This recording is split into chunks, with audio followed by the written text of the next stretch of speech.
What's up, y'all? It is Michael B. Fishing. I hope you're having a fantastic day.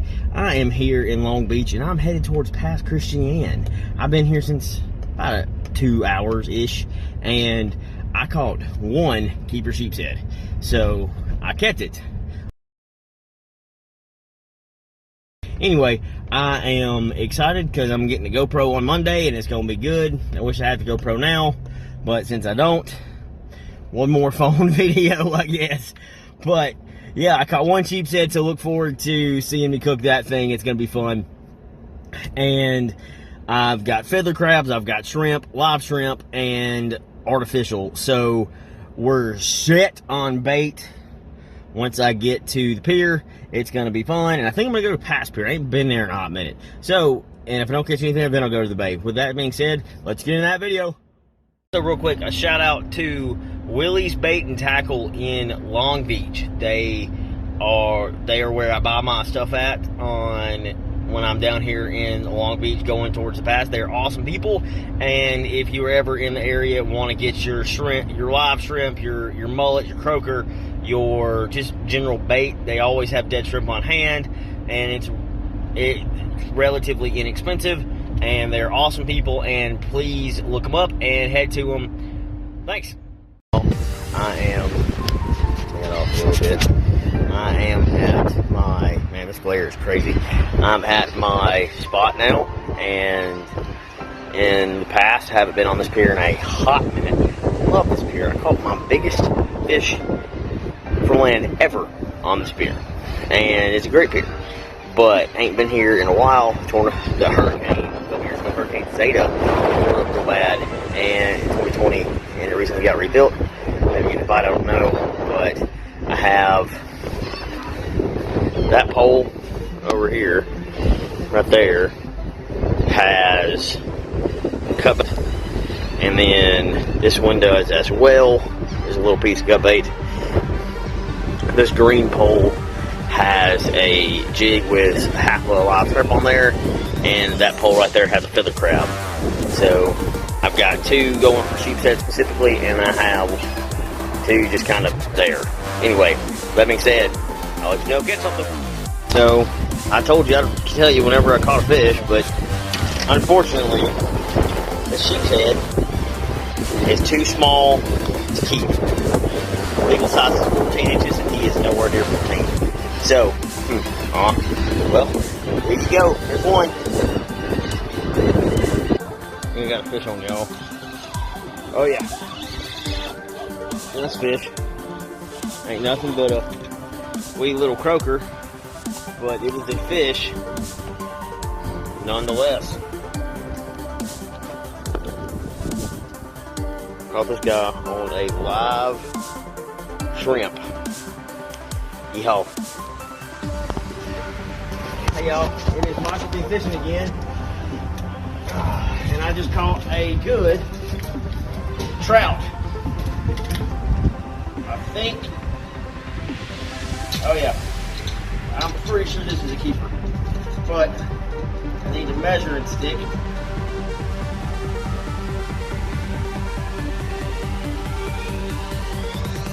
I don't want to stick my hand in his mouth because he's got teeth. But I guess it's not really gonna matter, especially if I can keep him.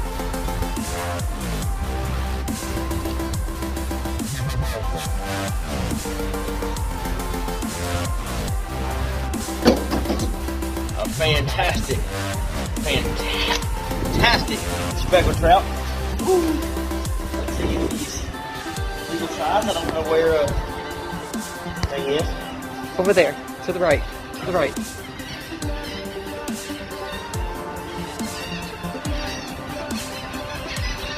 Alright. He is just barely not. He is 14, and the legal size in Mississippi is 15, as y'all can see. So unfortunately this trout has got to go back. Thanks, little dude. Swim all fine. There you go. Camera, please. I'm a YouTuber, so. Just hold it on you? Yeah, just hold it on. Okay.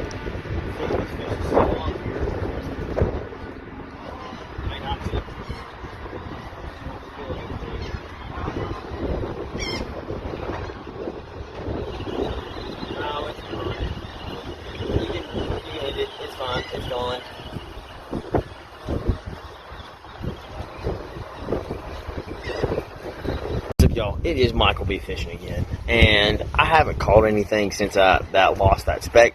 Well, I caught a pelican, but I didn't want to show y'all that. That was annoying. That was.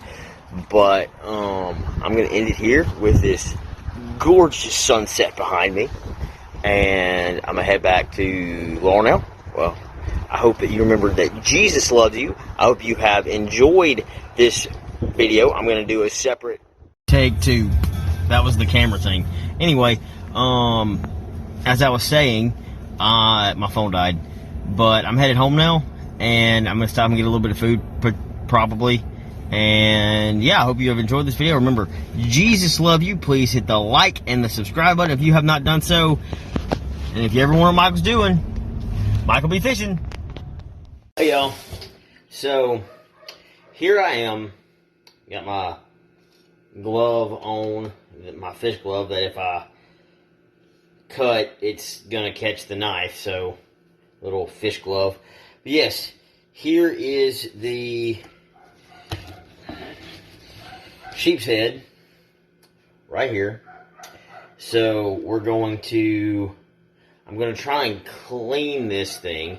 Granted, I don't really know how you're going to see it because I don't know how to prop the phone up, but I'm going to show you the fillets and stuff that I get off of this thing. One moment.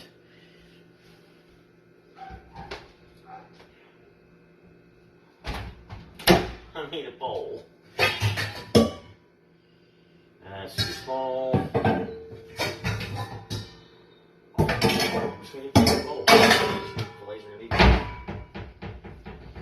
So I just got a bowl, and I don't know what the heck that was. Anyway, now let me do. There we go. That works. So this is the sheepshead laid on. It's a little bit longer than my cutting board, but it's close enough. So what you do is you make the incision here, and then you go an edge along this right here, and then take your knife and just kind of feel your way down. I'm going to leave the scales on both sides because when I cook this thing, I'm going to do what they call, well, actually, I may not do it on half shell. I don't know. We'll see. I'm still debating. This is my Danko 8-inch fillet knife. It's fantastic. Like I said, these knives are fantastic, and you should get one for whoever you have in your life that likes a good fillet knife.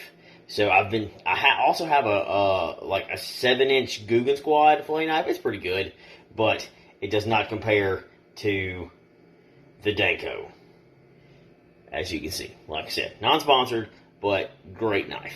So, that being said, time to make a mess. Yeehaw. And the thing about sheepshead is if you can go around the head,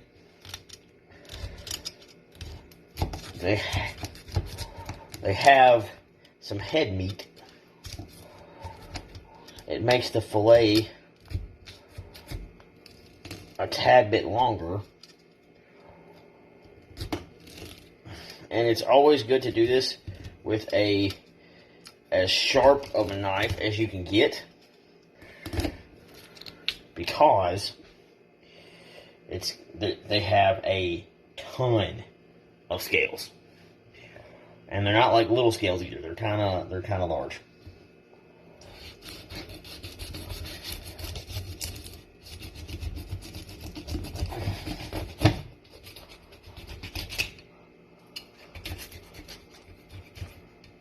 And don't worry, this fish has been dead for hours. So,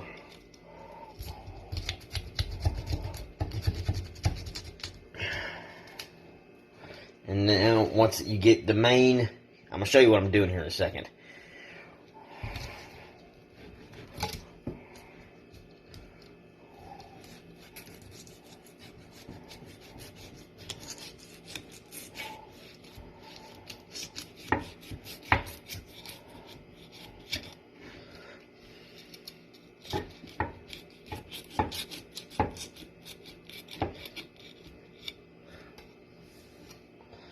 Now, get the main cut right here. You want to cut right there along the spines. These spines are super sharp, by the way. Don't let them cut you.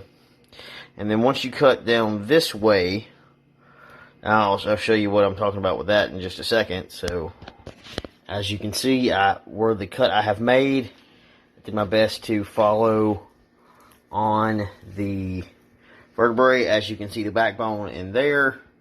So, alright, now we're going to do the same thing that you just saw me attempt to do on this thing on that side, on this side. But first, this is the fillet that you were left with. See? Nice, good fillet. Like I said, I left the scales and stuff on the back because I'm probably going to cook this the half shell, or so. Yeah, there you go. Aside from a great big old mess, this is going to be the end result.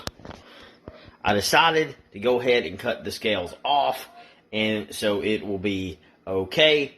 And I'm going to, you're going to watch me now make whatever recipe I'm going to do, except that's not going to be tonight. So, my goal tonight was to clean the fish. Anyway, hope y'all enjoyed this part of the video. It is Michael B. Fishing here again, and I am going to cook. As you can see, it's been several days, but I'm going to cook this sheepshead that y'all saw me clean. I'm just keeping it simple. I'm just going to pan fry it, but I'm going to use Tony's, Everglades, fish and chicken, and a little bit of garlic salt, and that's gonna do me good. So, I'll pause it for a second to get everything in the pot.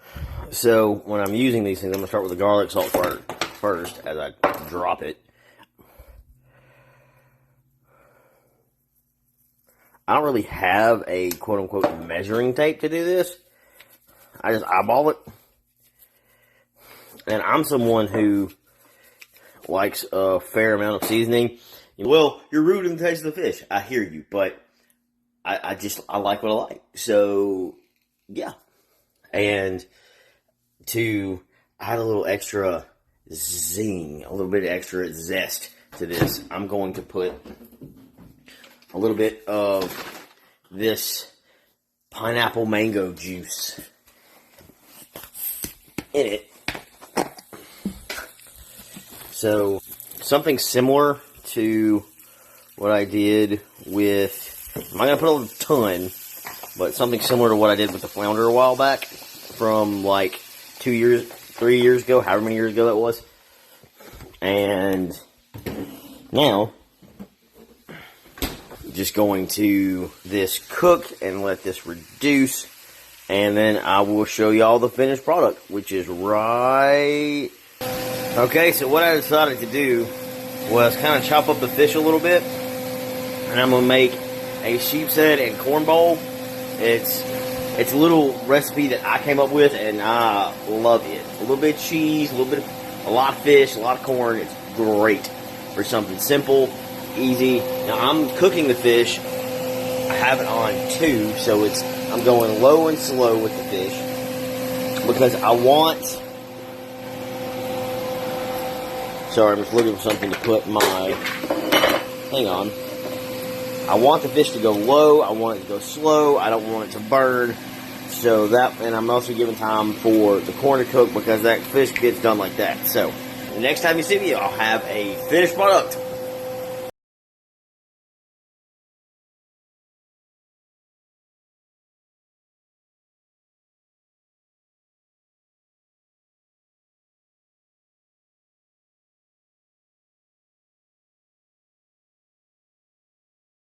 Y'all, I have my awesome Navarre hat. It came to a Michael B. Fishing video with a hat on. I mean, it doesn't work. So, now time to plate this joker. I'm going to set you right there. First up, corn. Well, technically bowl it.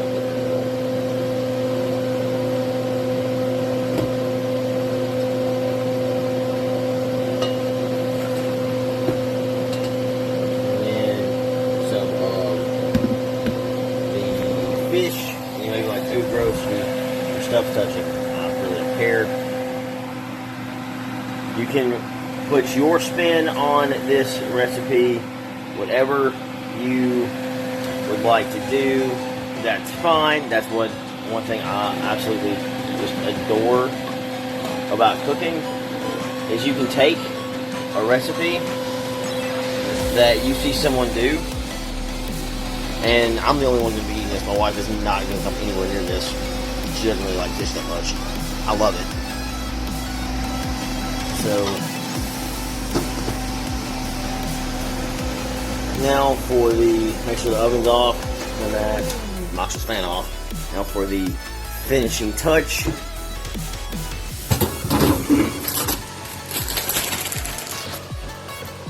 A little bit of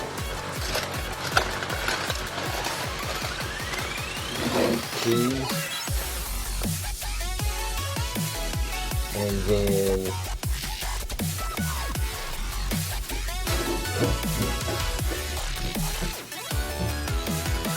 top it off with just a smidge of whipped cream. And essentially, this is a taco bowl, but instead of using, it's my own spin on the taco bowl because I'm using fish rather than taco. So, set up there.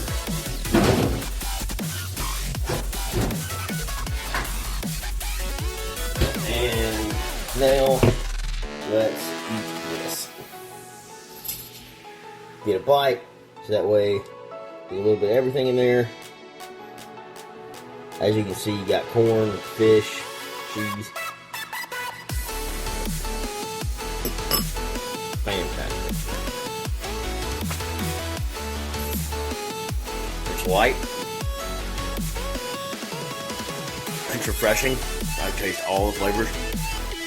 Now, I hope you have enjoyed this video. I know it was a little bit longer, but I'm just happy I was able to do a catch and cook because I ain't done one of these in a hot minute. So, that being said, I hope you remember that Jesus loves you. Remember to enjoy your break if you're on spring break. Hope you catch a massive fish. If you did, please put it in the comments. And with that being said, if you ever wonder what Michael's doing, Michael be fishing.